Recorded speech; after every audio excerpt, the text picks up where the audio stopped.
This is Suzy and the Bug Meet Nessie, the Loch Ness Monster, written by Clifford Schauer and narrated by Amy Anderson. Chapter 1. The Attack on the Monster.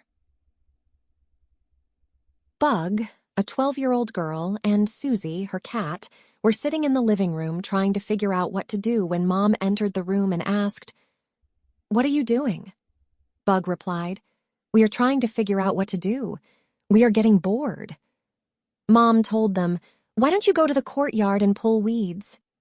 "That's a good idea. Let's go, Suzy," said Bug. They went to the garage, gathered their garden tools, and headed for the courtyard. The wind whistled as it blew past them into the field of bright tulip flowers. The flowering plants flexed at the gust of wind, releasing a pleasant odor that appealed to Suzy's sense of smell, and she raised her nose to enjoy the sweet fragrance. She walked behind Bug, who kept herself busy by pulling weeds threatening the courtyard's beauty. "Hey, Suzy, there's something I've been trying to tell you." Suzy gave a meowing sound, acknowledging her friend's voice, because she can only talk to Bug when they're in the stories they read by a specific tree in the park. Bug tells Suzy, "You are my best friend." Bug continued, smiling at the beautiful cat, who had been her companion for a long time. She was silent for many seconds as she tried to figure out why Suzy appeared so excited. "Suzy, are you okay?" She nodded, letting Bug know she was. "Well, I just need you to know I have had the thought of our previous adventure on my mind lately." Suzy meowed louder than she did the first time, which signaled confirmation of Bug's thought. This communication represents the deep understanding they have developed. Bug walked briskly to the edge of the courtyard and waited for Suzy. She led her through the gate and onto the chair beside the fence. Bug dropped the trowel on the ground and tried to wipe the dirt off her sneakers. In the dead center of the courtyard was a collection of flowers Bug had picked and given to Suzy. "Wait here!" Bug sped off in excitement. "Here, I have this book." She dropped the book beside Suzy, who stared intently at the object before her. Bug reveals her shiny teeth and an adorable grin while waiting to receive the usual appealing sound from Suzy, which is her form of showing approval. Instead, she meows, doing a dance. Then Bug realizes Suzy enjoyed the previous adventure just as much as she did.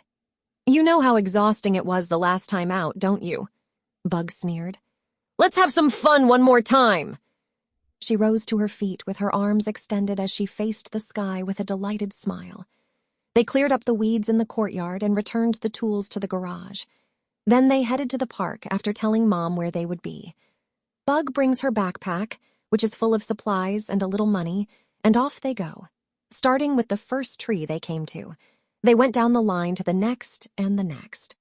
Finally, they discovered the only tree that worked and sent them into the book was the same tree that sent them to Oz. It seemed that the tree was magical. They lay under the tree and read the book. It wasn't long before they fell asleep.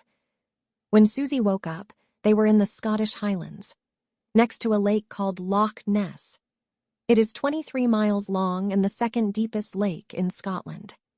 It is best known for the alleged sighting of the creature known as the Loch Ness Monster, affectionately known as Nessie. "Bug, wake up!" Suzy hollered. When in the book Suzy can talk. She makes a swiping gesture to the glowing sunset. "Look, it is late and getting dark already. We might as well sleep, because we can do nothing till the morning," Bug said in a tired tone, while she rustled through her backpack and pulled out a blanket. They laid down and went to sleep. They were lucky the temperature was pleasant, around 70 degrees, so they would not be cold even though it was windy. In the morning, they are awakened by loud explosions, sending vibrations across the landscape. Bug said to Suzy, "Let's get up and see what is making this noise." A few hundred feet away from their spot, people are gathering. Cars pulling trailers with boats pulled into the parking lot. There were so many of them, there was a long line waiting to launch their boats. People wore military camouflage clothing and hard hats, making it look like a war zone. As the wind died down, the sun blazed hotter. People started taking off their headgear and coats before they even got on the water. Sample complete. Ready to continue?